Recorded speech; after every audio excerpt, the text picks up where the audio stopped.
Hello everyone, Lian homes private limited property channel को आपको स्वागत। आज हमें चलतु जटनी रोड रे आ गोटे 30 फीट रोड को लगी कॉर्नर प्लॉट टी विजिट करी आसीबा। नमस्कार। भुवनेश्वर खोर्धा नेशनल हाईवे रे आमे खोर्धा गला बेले जाँला छक एंड से जाँलार मोस्ट अट्राक्शन एंड बहुत भल लैंडमार्क है भुआशुणी टेम्पल। ये देखु लेफ्ट हैंड साइड रे आसुची भुआशुणी टेम्पल। एठी आमे माँ को प्रणाम करिवा एंड जीवा स्ट्रेट टुवर्ड्स खोर्धा। ये भुआशुणी मंदिर क्रॉस करी आउ किछि बाट आगु गला परे जदि नेक्स्ट भल लैंडमार्क विषय कथा होचंती ताले सी आसुची जटनी गेट। ये देखु गोटे ओभरब्रिज, ये overbridge underpass and first underpass cross करू करू नेक्स्ट जो अंडरपास आसुची से अंडरपास रो अपोजिट रे लेफ्ट हैंड साइड रे रहूची जटनी की रास्ता बा जटनी गेट। ये अंडरपास रो अपोजिट रे रहूची इन्फोसिटी 2 को रास्ता। दैट्स वाई दीटी अंडरपास एठी अवेलेबल, गोटे एग्जिस्ट गोटे एंट्री पाई। एनीवे आमे एबे जाउचंती टुवर्ड्स जटनी। ये नेशनल हाईवे रू आम प्लॉट रो डिस्टेंस ओनली 850 मीटर्स। आमे ये ब्लैकटॉप रोड रे ओनली 800 मीटर्स गला परे लेफ्ट हैंड साइड रे 50 मीटर्स रे आमर डेस्टिनेटेड प्लॉट।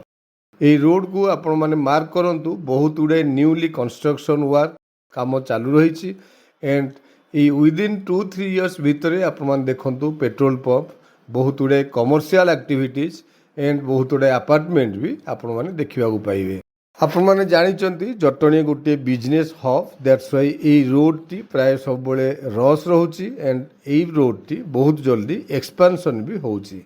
एनीवे एठी आमे लेफ्ट को टर्न करके जीवा। मु जेमती आपण मानु कहूतली मेन रोड रू आम प्लॉट रो डिस्टेंस ओनली 50 मीटर्स। बहुत आगरू ये सब एरिया ऑलरेडी प्लॉटिंग हो सारी। ये देखो लेफ्ट हैंड साइड रहा आमर डेस्टिनेटेड प्लॉट। यही प्लॉट रो पेरिफेरियल आपण मन मार्क करेंगे गुड़ाए कंस्ट्रक्शन वर्क भी ऑलरेडी कंप्लीट हो सारी। ये इमिडिएट कंस्ट्रक्शन करी रहिला भलिया प्लॉट टी आगो को आपण मान देखंतु गोटे व्हाइट कलर रो घर भी आपण देखिया को पाइबे।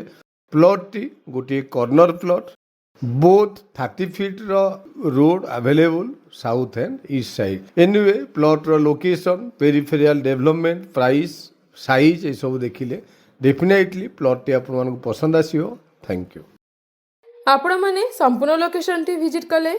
एठी हमरो लैंड एरिया 2750 स्क्वायर फीट रो प्लॉट टी हमरो कॉर्नर प्लॉट 30 फीट रोड को टच हेची ईस्ट एवं साउथ फेसिंग रो अछि। घर बाड़ी प्लॉट प्राइस होची पर स्क्वायर फीट 2700 रुपीस। आपण मन तो लोकेशन टी विजिट कले इमीडिएट तळे था नंबर रे कांटेक्ट करिया सहित चैनल को सब्सक्राइब करंतु प्रथमे अपडेट पाइबा पई। वीडियो भलो लागिथिले लाइक शेयर कमेंट करिया को जमारो भूलिबेनी।